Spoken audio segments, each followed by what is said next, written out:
Welcome, my fellow imperfect humans. Welcome to the You Get To podcast, episode 2. You get to have a voice.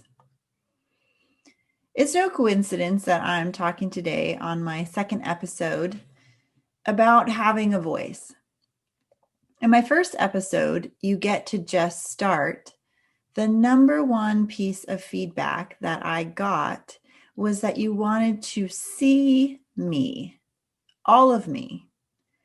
So here I am. Well, this part of me. But I'm not hiding behind my mic this time. I'm showing up today with my full imperfect self because my physical presence is really a huge part of my voice. And in the last episode, I noticed that my body language, it was timid. And as I thought about this episode, I decided I didn't want my voice to be timid. I think you can see my cat in the background. She wants to come in. I'll let her in. Come on, Snugs. She wants her voice to be heard too. So, I didn't want to be timid today. I mean, I'm perfectly happy with how the last episode came out. I needed to just start, and I accomplished that. And I am so proud.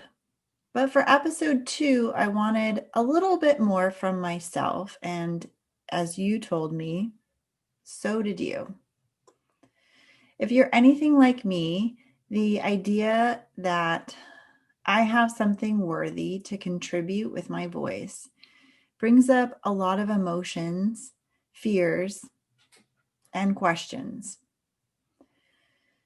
Things like, what could I say that hasn't been said? What if nobody wants to listen? What if nobody wants to hear my voice? I worry a lot, and that leads me to consider quitting and keeping safe and small. But that really goes against a promise that I made to myself to do things differently. I've played small and I've played safe. And I did that for most of my life, and it led me to feeling small. It left me feeling like I was stupid and I felt isolated and I didn't feel like a contributing member of society, because after feeling all of those feelings and staying small, I really didn't have anything left to give to actually be a contributing member of society. But when I choose to put myself out there, to give loudly and generously of myself, what I get back is loud and generous and really overwhelmingly kind and supportive. So here I am with my voice, and somewhere around here, my cat, and I am inviting you and encouraging you to think about your own voice. How do you use it? Is it soft, harsh, demanding, or passive? I want to talk about how I see our voices impacting our daily lives and how our individual voices make up the sounds and tones of our communities. I can't say that previous to, this year, I've spent a lot of time thinking about my voice. But 2020 has really amplified my desire to reflect on my life and take a hard look at how I choose to do things and why. And to see if I like those reasons. I think I was under the impression that my voice was just kind of a set characteristic, something that I was born with.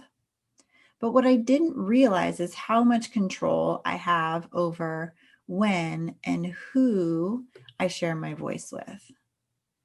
And I had no idea how harmful my lack of voice and presence was to myself and my family and my community. Because my default voice is very passive and submissive. I I tend to go quiet if I think somebody is more knowledgeable on a subject. I go quiet on sensitive topics like politics and religion and racism in order to not stir the pot or offend someone.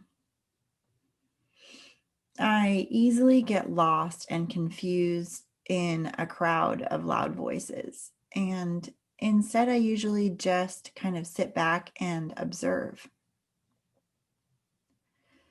I can be highly sensitive and I fear rejection. And the more that I end up using my voice, the higher the likelihood is that someone is going to disagree. And that scares me. I mean, I don't think disagreement is bad. I don't mind it, but we as a society don't quite know how to disagree in a way that is respectful and keeps both parties feeling heard um, and safe. So really, I fear, being strongly told all the reasons why I'm wrong. I fear veins bulging in anger. I fear the the vibrations in my body, like the way that I feel inside myself, when voices are raised. And I feared the other person's energy just coming at me. And I definitely fear words being said that can't be unsaid and unheard. And I also fear silence and isolation. I fear disconnection when all I really want is to build connection. Disagreement itself is nothing to fear, but it's all of the other behaviors that can come along with it that make it a bigger force. And that force, that is what I'm scared of. So to cope, oh, now she wants out. Cats, am I right? Okay. So to cope, I didn't add my voice. I stayed silent in an effort to lower the vibrations of the emotional frequency around me. It was my attempt at living a more peaceful existence. But there was no peace. It was an illusion of peace that was created, by my back assward thinking. Like instead of I was fighting an internal war while the external wars just continued. Most of us are too afraid to speak up. We are afraid of what others will think, how our lives will change. We don't know exactly, what to say, when to say it. But when we don't speak up, when we stay silent, we end up creating a life that's based on lies and illusion and inauthenticity.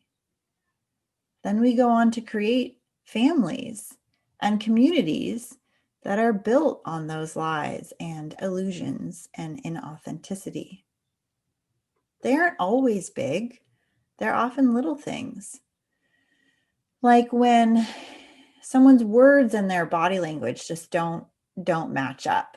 When I ask a friend how they're doing and they say fine, but they avoid eye contact with me. And, when I try looking at them, they've got bags under their eyes and their shoulders are slumped. And really there's defeat and flatness in their voice. They're not fine. But we've created this culture where we think we have to be fine. We have to be inauthentic in order to not burden others with our problems. There was a time in my life where my house burned down. We'd lost our dog, our cat, all of our things, our home. This was a time where I was so not fine. A time when I would be out getting coffee or at the grocery store or something, and a clerk would ask me how I was doing, and I'd say, "Not good. My house burned down." Some people didn't quite know how to handle it, but you know what? Like, a lot of people were so kind and helpful, and sharing my truth and my reality with them in that moment gave them the opportunity to connect with me and be generous human beings. I was given free coffee for days until, I had a new routine set up. People sent gift cards. We had a meal train.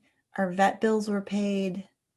There was, just this outpouring of compassion and empathy.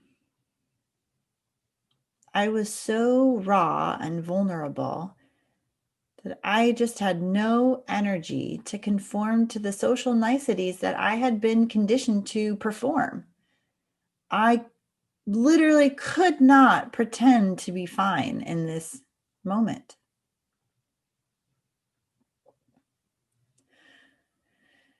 "2020 is a little bit like this for me. I actually want to remember 2020. I might be in the minority on this one, but I feel like I am forever changed. Never before have I felt that my voice was so important.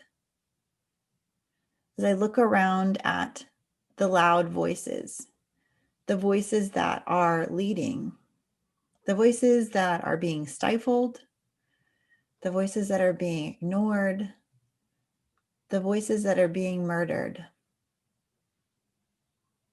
I can't pretend to be fine anymore. 2020 has stripped away every layer I've ever hid behind. I know now that when I don't speak, I end up walking around with a lot of shame and confusion and fear and guilt because I'm not being authentic.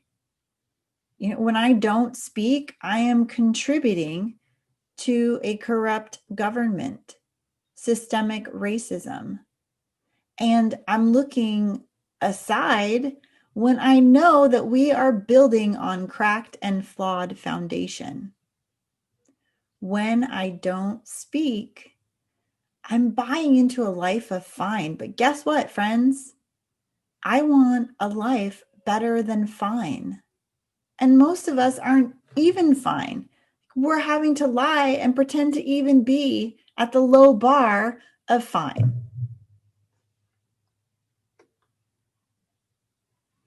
I want us to be able to use our voices in a way that feels beautiful and authentic to us, in a way that respects our imperfect selves and also our fellow imperfect human beings. There's over 7 billion of us. I think a lot of us find ourselves looking around and seeing a deeply disturbing state of affairs. And I want to offer that we each take a look at our own voice and how we use them. Do you like your voice? Do you like the results that you've gotten from the way that you use your voice? Do you use your voice against yourself or others?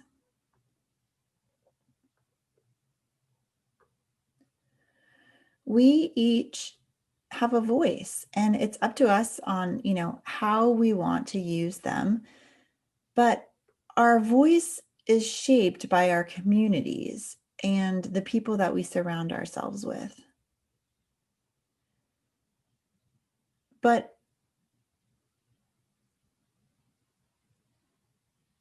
we also shape our community. So our voice shapes our community, and our community shapes our voice.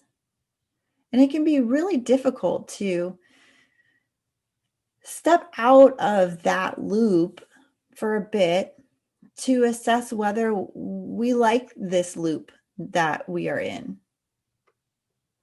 You know, is this a habitual loop that is getting us where we want to go? And it feels really scary and unnatural and sometimes lonely to ask ourselves this question. But it's really the only way that I have come up with to start enacting the change that I think so many of us are hungry for. I hope that you have found value in my voice today. I would love it if you took a moment to drop me a comment, a like, hit the subscribe button, share it on Facebook. Anything will help.